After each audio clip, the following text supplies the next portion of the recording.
An electrifying altar. Parshat Re'eh.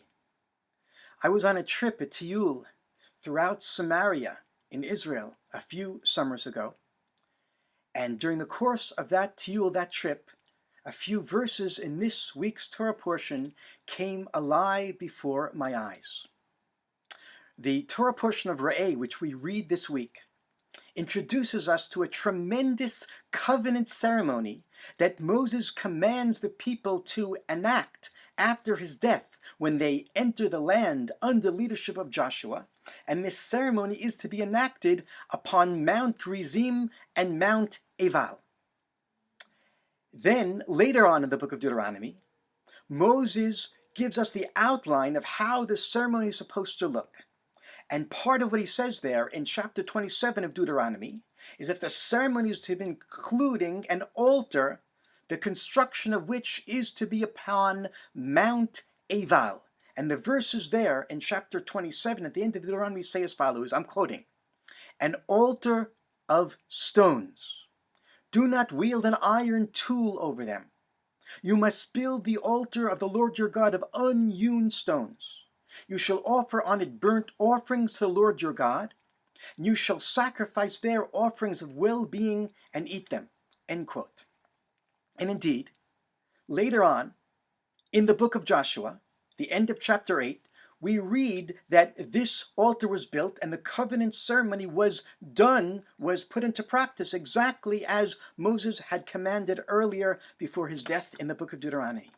And here I was, with a group of rabbis, 3,000 years later, gazing upon Mount Gerizim and Mount Ebal from up close and taking in the contours of the altar built by Joshua, Moses' successor, built exactly according to the biblical requirements.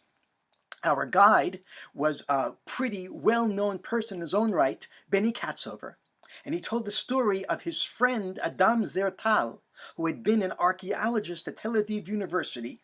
He told the story of how Adam Zertal, through seasons of archaeological dig after archaeological dig, had discovered this altar. Zertal, so we were told, had been at that time part of the consensus of secular scholars at the University of Tel Aviv, who were certain that most of the Bible had absolutely no historical veracity. And then came the dig that was to change the life of Adam Zertal. Made of only unhewn stones, it was dated, this thing they discovered, to the early Iron Age about 3,400 years ago. And as they uncovered it the first season, the second season, they had no idea what they were looking at. Could have been a storehouse, could have been a watchtower, 4 walls. But then, during seasons of digging, it turns out that there's no entrance to the place. 4 walls, no door, no gate. How do you get in?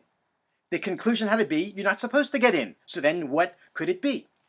And then they start sifting through the sediment, what looks like sediment, that fills up this structure. But it turns out that it had not just accumulated there over the course of generations, but rather what was inside these 4 walls had been purposely placed there at the same time that the walls themselves were built. That could only lead us to the conclusion that this structure was not meant to do something inside of it. There was no door and was all filled up. It had to be for what is to be done on the top of it. It was like no other edifice unearthed in the Near East. What in God's name could have been?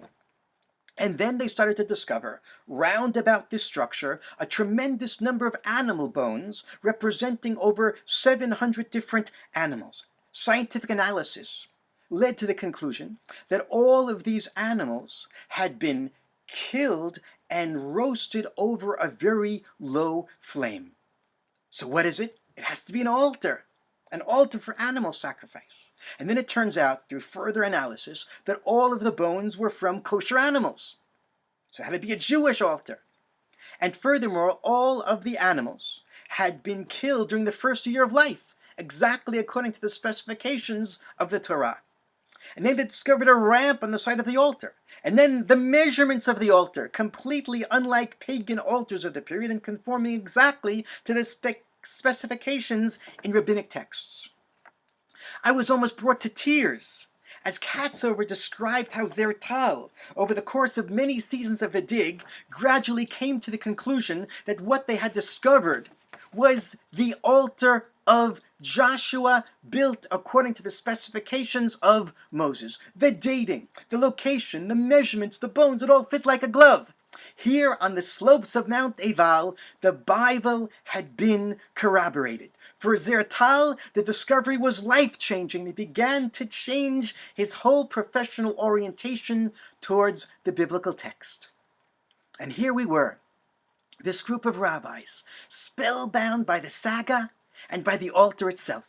The Bible had come alive before our eyes, and as the meaning of the whole thing penetrated my soul, I felt that we had come one step closer to the real Bible and to reuniting with our history and with our land. Thank you.